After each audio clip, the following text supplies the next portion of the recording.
This is a great question. I think if you ask each individual in this room, everyone will have a different opinion what N2AFRICA is like. What do you personally feel are the important stories to tell about N2AFRICA? The story to the donor is how well these technologies are being adopted and what sort of improvement it's making in the lives of the poor and vulnerable African smallholder. And I think people should listen to farmers. Yeah, not only collect the data from the trials, but listen to farmers. Last week, where we had some farmers who were taken around for an exposure trip to different places, and when you got round to sitting with them and asking them what they feel about the project, they say that they were very happy to know that they can actually make profit.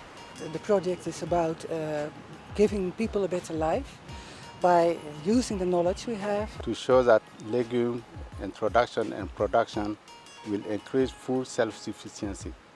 Farmers don't grow soybeans or beans for nitrogen fixation. It's for either food or market.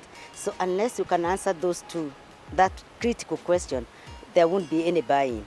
You cannot only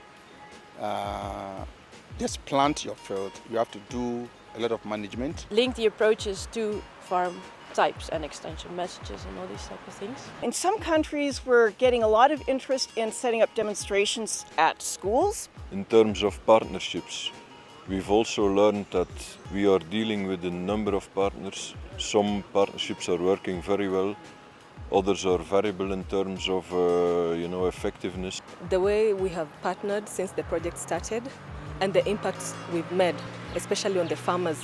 For us as a mayor, we are more in business, so at the end of the day we look at the bottom line, and N2AFRICA has actually driven us to get to that bottom line. At its heart is a dissemination and scaling up program.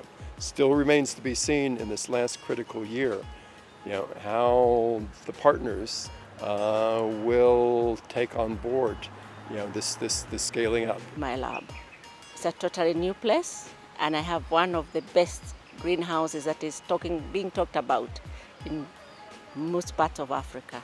Where some of the greatest success has taken place, and I could name Kenya as an example of that, there's uncertainty whether, if there is a phase 2, whether Kenya will be included in it. And that we would actually lose the opportunity to take that step from proven research findings to marketable technologies and products. N2AFRICA has a very unique strategy. It's trying to improve soils, unite soil management, but also make money and also benefit small farmers. So its vision is big, and it's starting to have success in implementation.